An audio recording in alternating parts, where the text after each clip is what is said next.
to another edition of the news in Africa and the world. We begin in Mali, where the transitional president Badour has appointed a 25-member government in which senior military personnel have been given several key posts. According to a presidential decree read out on the state television Monday, at least 4 central cabinet posts, ministries of defense, security, territorial administration and national reconciliation are all to be led by colonels in the Malian military. One of the junta's leaders, Colonel Sadio Camara, becomes defense minister, while Colonel Modibo Kone gets the security and civil protection portfolio. The junta spokesperson, Colonel Ismail Wage, will become the national reconciliation minister. Some key positions were also given to civilians, with the former prosecutor Mohamed Sida Diko heading the Justice Department and former Ambassador Zaini Moulay as foreign affairs ministers. 4 women are in the government, with 2 posts given to members of the June 5 movement. Following the subsequent appointment of a civilian prime minister, the West African Regional Bloc ECOWAS is expected to soon lift the sanctions it imposed after the August coup.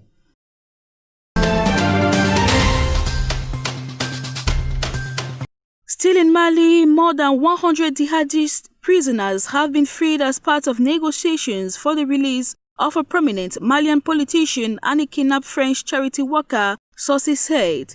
AFP agency said it comes as part of negotiations to release Soumaïla Cissé and Sophie Petronin. Cissé, 70, who has been runner-up in 3 presidential elections, was campaigning in the central area of the country in March when 6 members of his team were kidnapped in an attack in which his bodyguard was killed. Sophie, a French charity worker, was abducted by gunmen on December 24, 2016, in the northern city of Gao. The prisoners were released in the central region of Niono and in Tessalit in the north after arriving by plane, the official said. The Associated Press reported that militants who kidnapped Cissé are believed to have been seeking a prisoner exchange with the Malian government in recent months.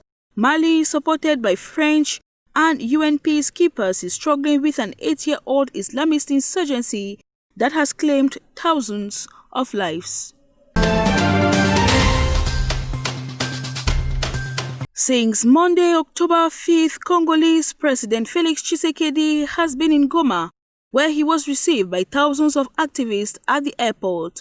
The visit, due to take place within the framework of a sub-regional summit, was postponed. Security and development issues are on the agenda.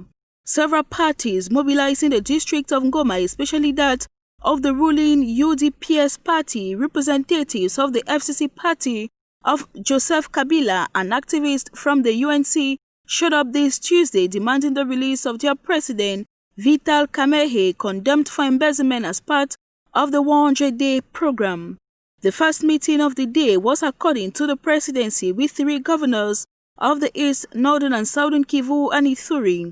A mini summit is to be held at a video conference with the heads of state of Rwanda, Uganda and even Burundi. President Félix Tshisekedi was due to leave the country on Tuesday. The summit is finally scheduled for Wednesday.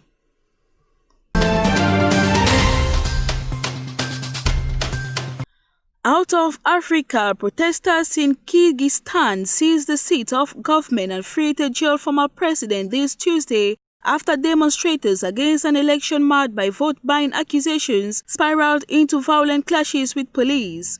Opposition supporters hit the streets of the capital Bishkek the previous evening to demand the resignation of pro-Russian President Soronbay Jinbekov and a rerun of Sunday's poll. Police in response used water cannons, stun grenades and tear gas to disperse protesters attempting to force their way through the gates of the building that houses the former Soviet Republic's parliament and presidential offices. A crowd of around 2,000 people then forced their way into the nearby National Security Committee building, where former President Almazbek Atembayev was jailed. An activist and ally of the former leader who witnessed the release said the ex-leader was freed without force or use of any weapons, and that national security officials had not attempted to halt the protesters.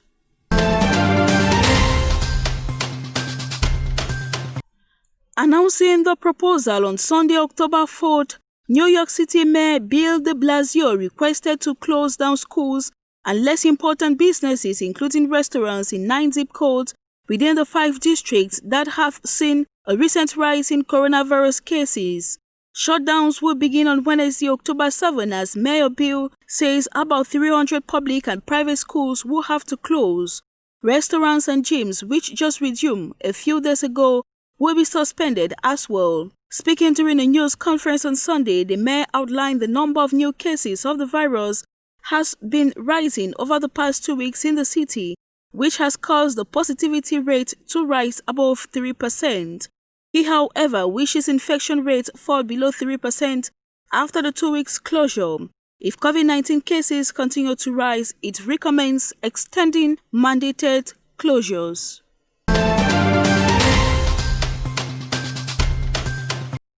And in France today, bars and cafes have been closed in Paris for 2 weeks under new measures to fight the rapid spread of the pandemic, although restaurants have been allowed to remain open. Classrooms or lecture halls at universities can only be 50% full.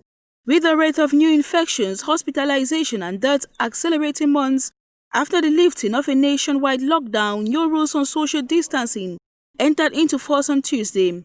In addition, the government recommends everyone who has this opportunity to work remotely. Health Minister Olivier Véran announced last week that only improved COVID-19 infection rates could prevent closure of the capital city trademarks bars and cafes.